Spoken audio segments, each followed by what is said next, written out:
Boom, boom, boom! 2025 toolkit, 2,600 pesos. Boom, boom, boom. Green Ninja, boom, boom, boom.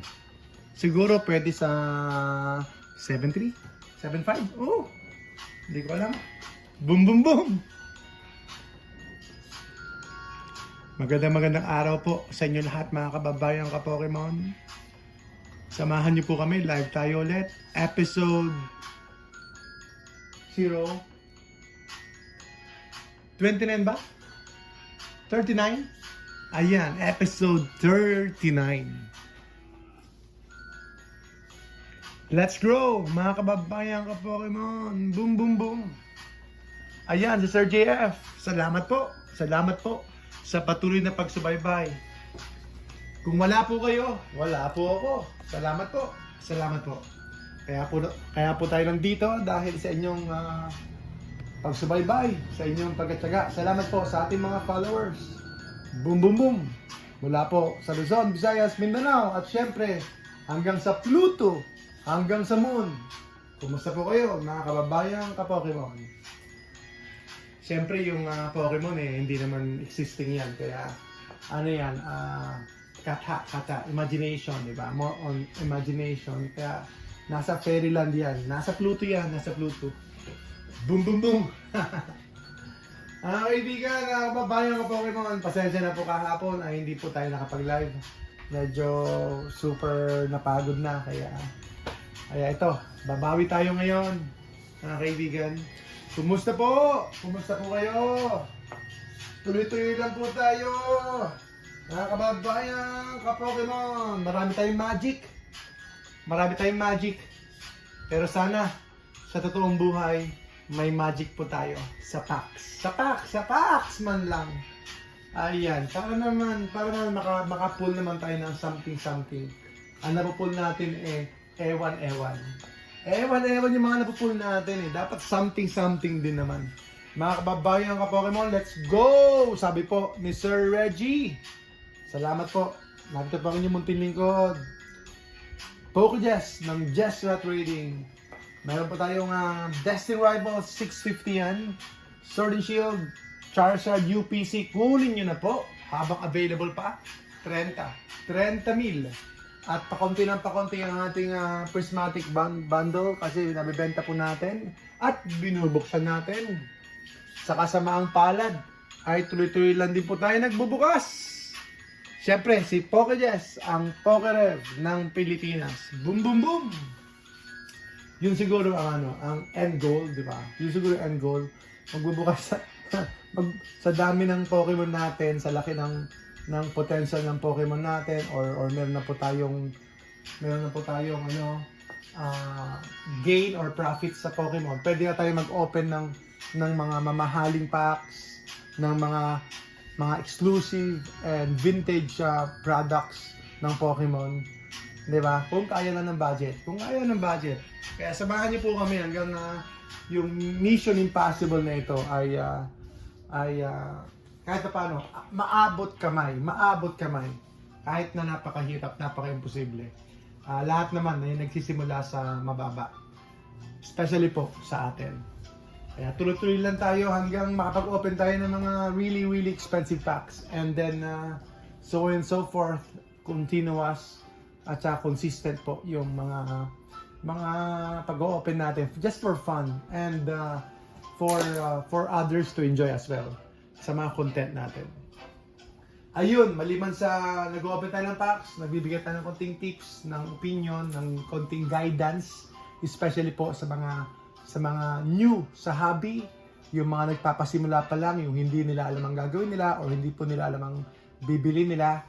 At syempre, minsan or may mga pagkakataon, nag-i-schedule tayo ng super sale or mega sale or bargain sale po sa ating maliit na store.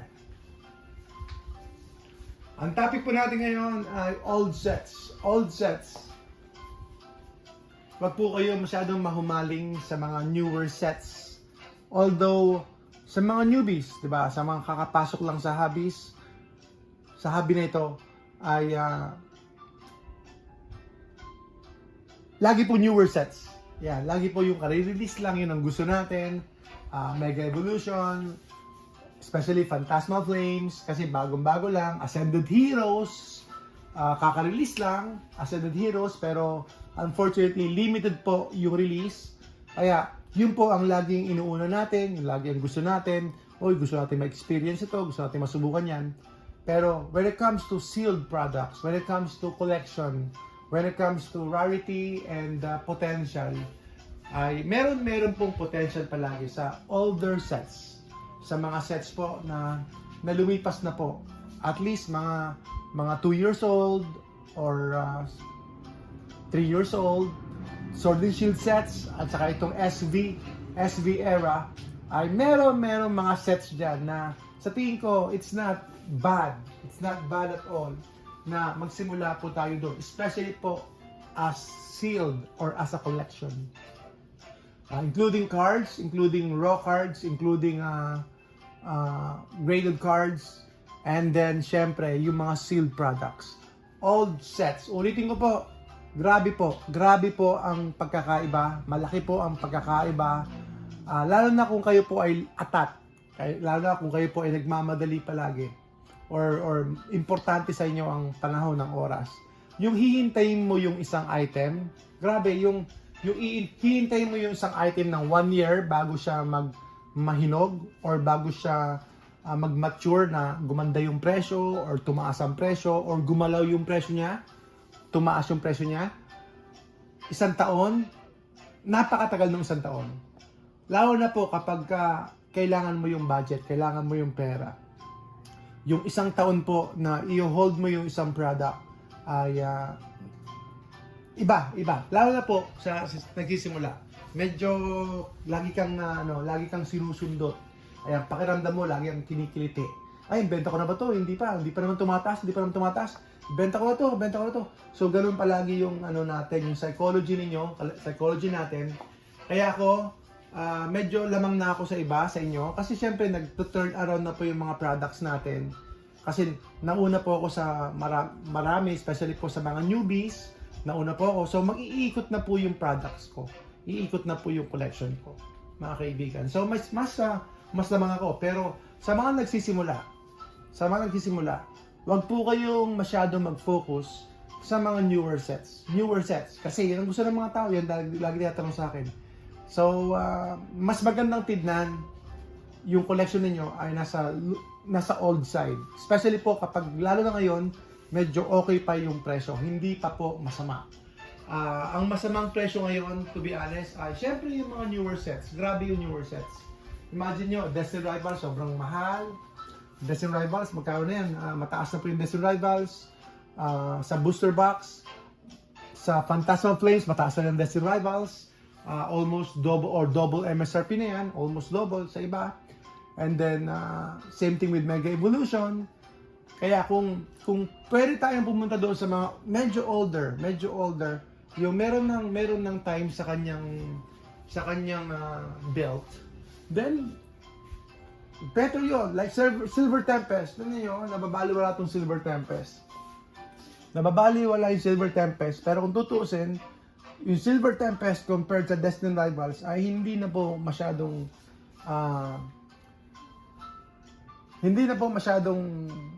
magkaiba yung presyo. Pagdating sa build and battle. Hindi na po magkaiba yung presyo. Yes po! Tama po, Sir Zod. Tama. 10 years. Tama. Long term, 10 years, 20 years. Yes po. Yun po ang sundot-sundot at kunwari. Ayun po. Magandang araw po sa inyo lahat. Sir JK! Ayan po, mga kababayan ka Pokemon. Salamat po. Sir Zod, galing po sa Japan. Nasa Japan po, ang alam ko, malamig pa rin sa Japan. At minsan, napapanood ko rin yung ibang video ni Sir Zod. Ayos. Update patungkol po sa Japan. Mga kaibigan, magandang araw po sa inyo lahat. Sir Sichiro. Ayun, malapit na rin mag 1K ang Destiny Rivals Booster Box. Pero syempre, kailangan kayong bumili ng mga newer sets. Huwag lang kayo masyadong fumocus doon. Unless na na talagang may available po sa MSRP, then go ahead. Auto buy yun. Auto buy po yun kapag MSRP. Auto buy. Auto buy po ang Pokemon kapag ka MSRP, kahit One Piece, auto buy pa rin. Ngayon kapag ka gusto nyo pumasok sa ibang mga TCG, I think pwede pa rin. Pwede pa rin pumasok. Auto buy pa rin. Kung talagang may potential po yung set, based po sa research niyo, kahit na siguro Gundam or ano ba meron doon yung mga merong mura ngayon eh, parang cookie run ba yun? Meron ganoon eh, meron ganoong bagong TCG na mura-mura eh. Nasa 89 pesos isang pack. Parang ganoon. Rebel Clash, yes po, Rebel Clash, binibenta ba natin yung Rebel Clash natin? Check ko lang po, kung meron pa tayong isa, benta natin yung Rebel Clash natin. I think yung Sword and Shield, baka hindi na po natin binibenta. Ay, Rebel Clash, dalawa pa pala. So, pwede natin ibenta yung isa. Pero Rebel Clash, more on lang siya, more on novelty. Parang novelty, pang display na lang, at saka conversation piece. Kasi hindi siya ganoon ka-popular sa mga collectors, yung Rebel Clash. Insta-buy daw, sabi ni Sir JK, lahat ng first or base set ng TCG product. Insta-buy. Yung nga nangyari sa One Piece. Insta-buy OP01, di ba? Sayang, hindi nakabili ng marami or hindi nakabili ng English. Boom, boom, boom! Insta-buy. Kaya nga yung iniisip ko rin. Bumili din ako ng Dragon Ball dati. Insta-buy din sa akin yun, yung unang Dragon Ball.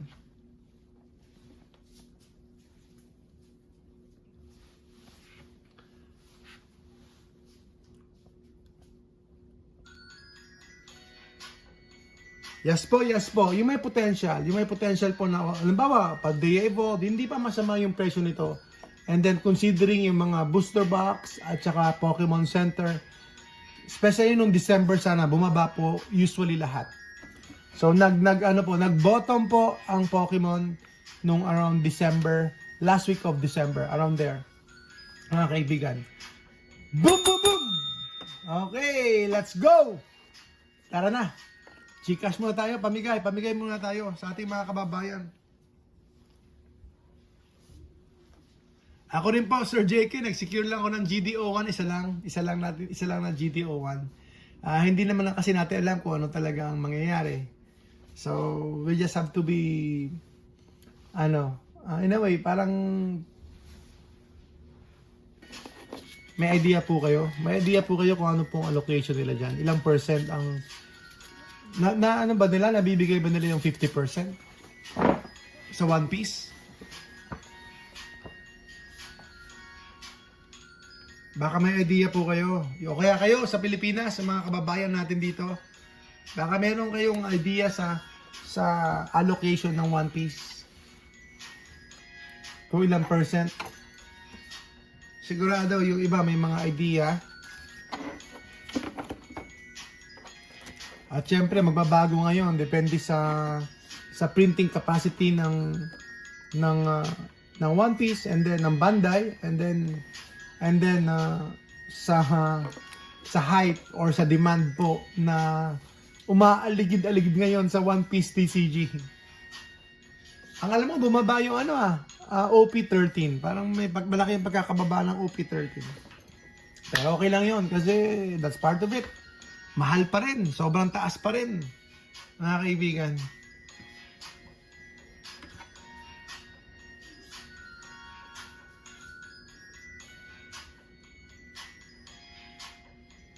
Ayan. Salamat po, Sir JF. Ayan. Sabi niya, naka-pre-order sa website.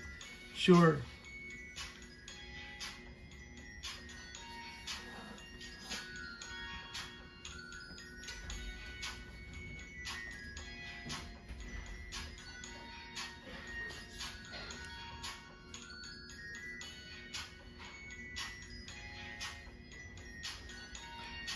Okay po, salamat po mga kaibigan, salamat po sa informasyon.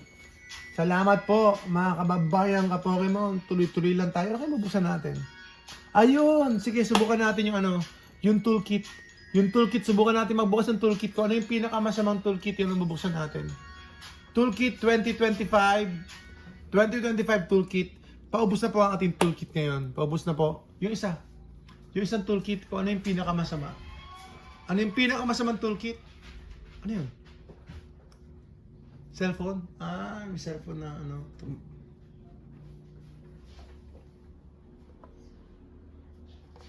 Oh, nag-open na po tayo ng 4 packs na po. 4 packs na po yun. 4 packs na po yun. Kaya bukas na lang ulit. Bebelo muna ako. Bebelo muna tayo.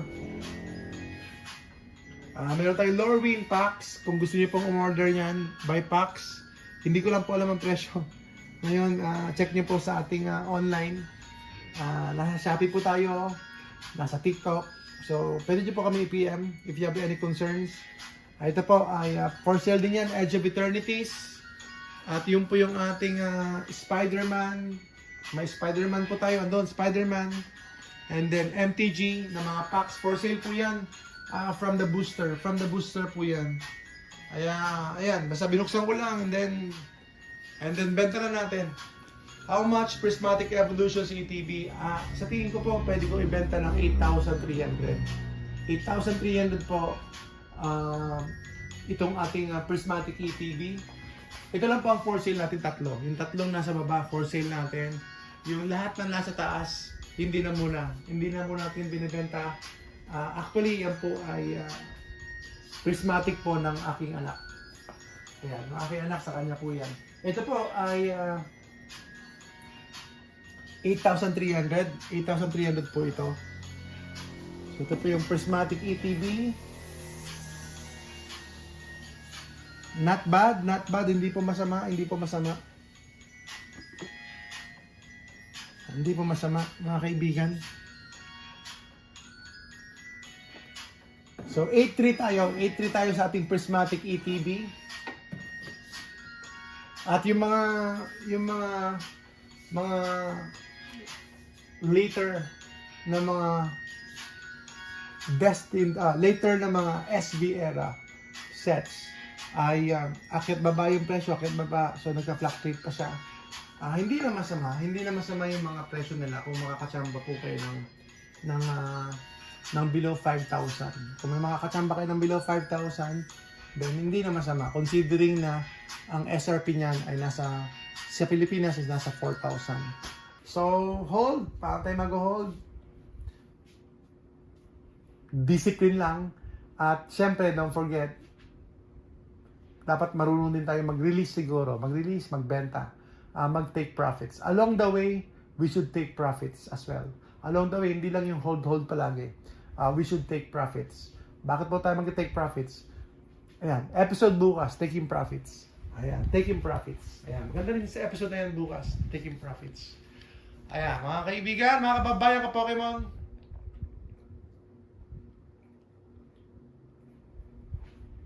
Ayan, mayroon daw family na nagbenta ng ng 1999 boxes, tapos nabenta ng 750k USD dollars. Boom boom boom, grabe no. Ganun po talaga kapag discipline po talaga yan, o kaya usually discipline, sobrang taas ng level ng discipline para hindi ibenta at the middle of 10 years or 20 years. Talagang hinintay talaga yung pinaka perfect timing.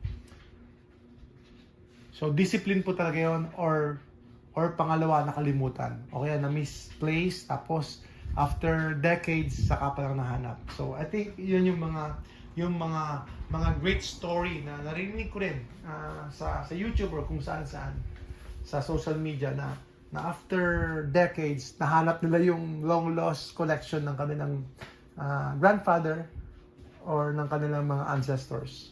Kaya yun po mga kaibigan, mga kababayan ka Pokemon. O kaya yung mga nakabili ng bahay, tapos lumipat lang, ganun.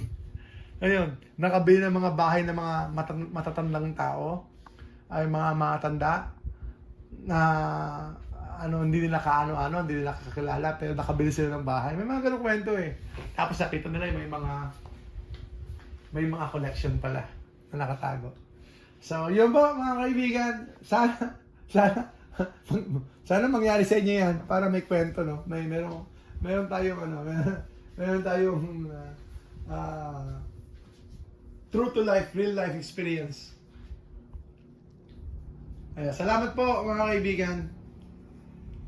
Maraming salamat po. Ayan, tinabi daw ni Sir Jazz. Si Sir JK, maraming tinabi. Kaya salamat po. God bless sa inyo lahat. Good vibes lang tayo. At hoping na kahit paano ay nakaka-help po tayo sa ating mga kababayan ka-Pokemon when it comes to education, when it comes to Pokemon collecting, sealed investing, kahit paano. So this only an opinion at saka guidance para sa newbies, pero still it's your own decision, it's your own money, and risky pa rin kasi papel lang po ito. Papel lang po ito, hindi po ito kinakain. Ayan po. Salamat po! Boom, boom, boom!